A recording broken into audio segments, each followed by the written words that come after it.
Hi there people and welcome to this latest upload. Stumbled across this one here. Now it's from the Evening Standard. Havering becomes latest London borough to formally refuse Ulez expansion. The council said many of its residents are worried about the plan pushing up their cost of living. Right? Now I've noticed a lot of people out there that's literally just sharing this one without reading, without going through the article. They're seeing the headline, Havering becomes latest London borough to formally refuse Ulez expansion, and they're applauding, celebrating, blah blah blah. This, that and the other. So now I'm not going to read through the whole article because I want you guys to read through it yourselves. Literally just goes on to say Havering Council has become the latest authority to refuse to cooperate with Transport for London on the planned expansion of the Ulez ultra low emission zone. And it goes on blah blah blah blah blah, this, that and the other.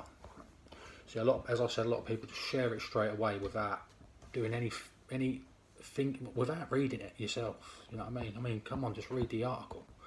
So it then goes on to say, Mr. Morgan said his authority had not concluded a Section 8 agreement granting TfL London permission to erect the CCTV cameras and road signs on borough roads. Blah blah blah, this, that and the other. Mr. Morgan admitted that air quality needs to improve, but said the Ulez expansion should be delayed with better mitigation for residents, including an enhanced scrappage scheme and improvements made to Havering public transport. So this Mr. Morgan, now this is my area. Havering is my area. Ray Morgan, leader of Havering Council. So you've got to understand this guy here, this Ray Morgan fella. He's a lackey, this guy. Now he's going to do what he's told. And there's going to be a lot of people that are just going to be sort of coerced into it being a delay, blah blah blah, this, that and the other. Yeah, we want it scrapped. But yeah, this guy here, see, he'll be frightened and losing his position. So he's gonna do what he has to do to keep his position, and he's obviously been emailed by other people as well, giving him the guidance on what to stand for, because there does seem to be a momentum now with people getting angry and airing their voices.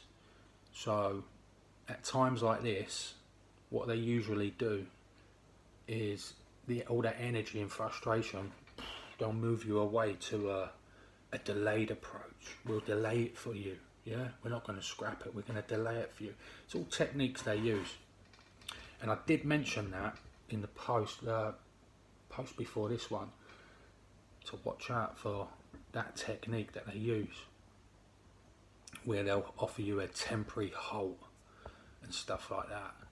So this article, as I said, I don't really want to babble on too much, but you know, it's good to push out the information for people. Obviously you guys need to read this yourself.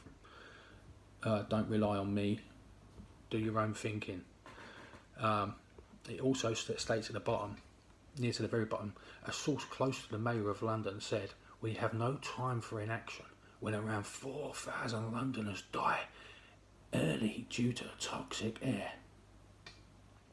and thousands more develop life-changing illnesses such as cancer, lung disease, dementia and asthma. And it's people in the outer London, particularly the poorest households, who suffer the most from damaging health effects of toxic air." Right, now meanwhile, we've had this fire raging under the ground in Raynham.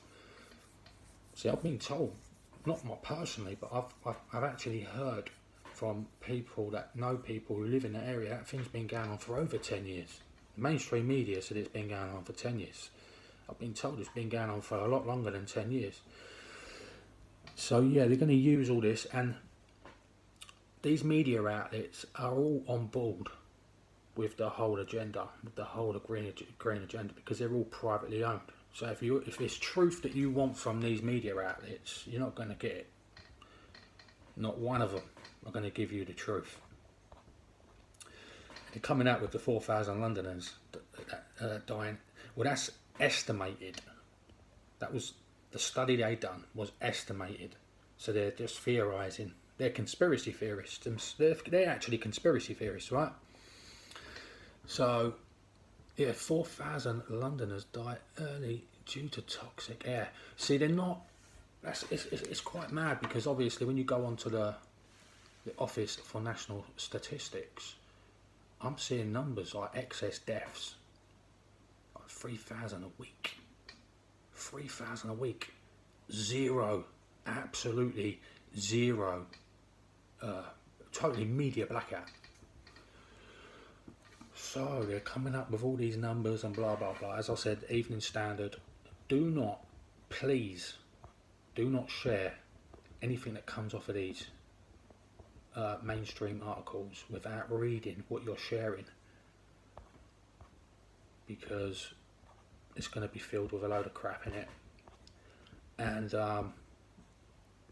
it's going to be targeted for people that are going to be easily influenced in a temporary halt, a delay, blah blah blah, because they know that this is gaining momentum and it's gaining traction.